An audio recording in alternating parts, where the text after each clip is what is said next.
अस्सलाम वालेकुम everyone, I hope you all are doing good. It's me Mohsin Naqvi और आज हम पढ़ने वाले हैं पाकिस्तान पिनल कोड के सेक्शन 110 और 111।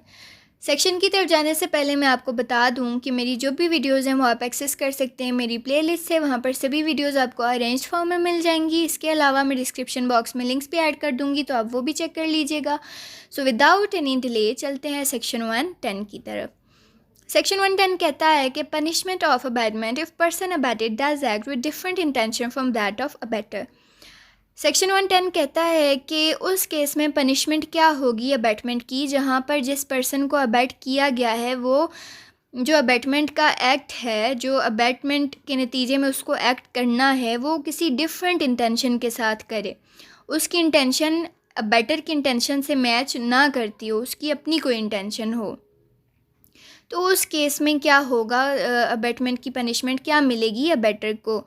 तो सेक्शन 110 हमें बताता है कि whoever abets the commission of an offence shall, if the person abetted does the act with a different intention or knowledge from that of the abettor, be punished with the punishment provided for the offence which would have been committed if the act had been done with intention or knowledge of the abettor and with no other।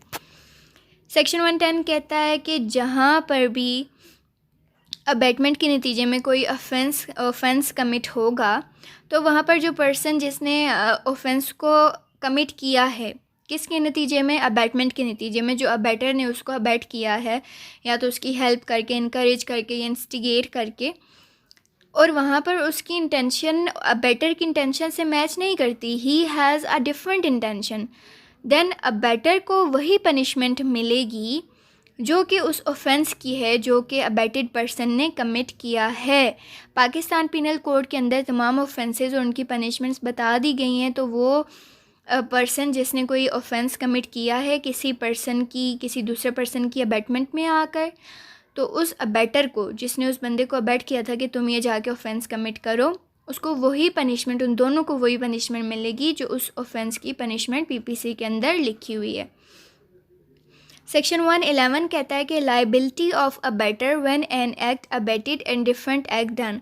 अब ये बड़े मज़े का section है। Section 111 बता रहा है कि इस केस में अबैटर की लाइबिलिटी क्या होगी, जहाँ पर उसने तो कोई और एक्ट अबैट किया था कि तुम ये जाके करो, लेकिन वहाँ पर कोई डिफरेंट एक्ट डन हो गया, तो इसमें क्या लाइबिलिटी होगी अबैटर की। तो साथ ही उन्होंने क्या बता दिया, हमारे सवाल का जवाब भी बता दिया।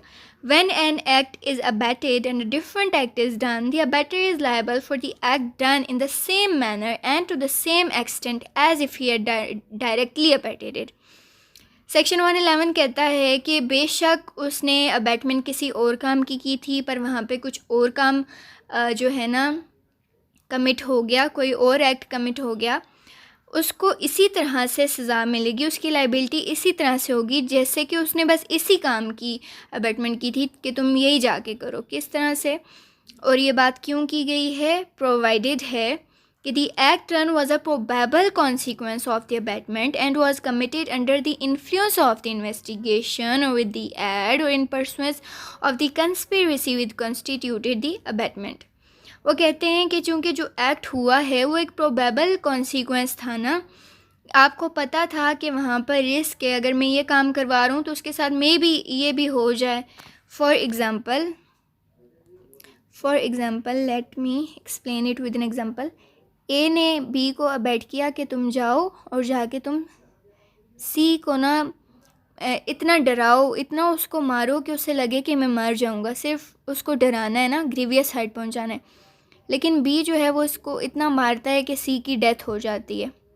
अब ए ने ऑल दो ये नहीं कहा था कि तुम उसका मर्डर करना, उसने सिर्फ उसको ग्रीवियस हाइट पहुंचाने का कहा था, लेकिन वो एक प्रोबेबल कॉन्सिक्वेंस था ना कि उसको इतना मारेंगे तो मे भी वो मर जाए, वो इतना बर्दाश्त ना कर सके।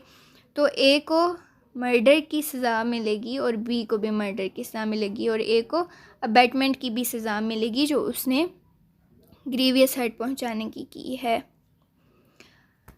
यहाँ पर इलस्ट्रेशन है, A instigates a child to put poison into the food of Z. ठीक है, ए इंस्टिगेट करता है एक चाइल्ड को कि तुम जाकर जी की फूड में पॉइजन मिला दो। ठीक है, अब चाइल्ड जो है ना उस इंस्टिगेशन में आके उस उकसाने में आके या जो भी उसको बहकाया गया, वो क्या काम करता है, वो जाके वाई की फूड में पॉइज़न मिला देता है सी के बजाय। अब क्या होता है, चाइल्ड जो था वो तो एक ही इंस्टिगेशन में आके ये एक्ट कर रहा था ना, और ये भी एक प्रोबेबल कॉन्सिक्वेंस था कि मे बी वहाँ पर डेथ तो होनी ही थी, और बच्चा था, ज़ाहिर उससे गलती भी हो सकती थी। So A is liable in the same manner and to the same extent as if he had instigated the child to put the poison into the food of Y. बेशक उसने जी की फूड में पॉइजन मिलाने का कहा था, पर उसकी इंस्टिगेशन की वजह से बच्चे ने जहर मिलाई तो वाई की डेथ हो गई, तो उसको सज़ा ऐसे ही मिलेगी जैसे कि उसने वाई का ही कहा था, क्योंकि वजह तो वही बना है, उसकी बातों में आकर बच्चे ने जहर मिलाया। यहाँ पे इलस्ट्रेशन बी है, A instigates B to burn Z's house. ठीक है, अब जो है ना ए इंस्टिगेट करता है बी को कि वो जी का घर जला दे। बी जो है वो जो है ना घर तो जलाता है, लेकिन उसके साथ साथ वो क्या काम करता है, वहाँ पे ना चोरी कर लेता है। ए दो guilty of the abetting the burning of the house. यहाँ पर ए गिल्टी है कि उसके घर जलाने की अबेटमेंट उसने की है, उसको इसको सज़ा मिलेगी। लेकिन जो चोरी हुई है वो उसने चोरी की अबेटमेंट नहीं की हुई थी। चोरी एक अलग चीज़ है। घर जलने से वहाँ पर किसी की डेथ हो जाती तो उसका ज़िम्मेदार ए होता, लेकिन घर जलने की वजह से चोरी नहीं हुई, चोरी उसने खुद की है। एक डिफरेंट एक्ट है, डिस्टिंक्ट एक्ट है। And not probable consequence of the burning, ये बर्निंग से इसका कोई लेना देना नहीं है, तो यहाँ पर ए लायबल नहीं होगा। उसकी चोरी का जो है ना ज़िम्मेदार वो बी होगा, उसको चोरी की सज़ा बी को मिलेगी। इलस्ट्रेशन सी है, A instigates B and C to break into an inhabited house at the midnight for the purpose of robbery.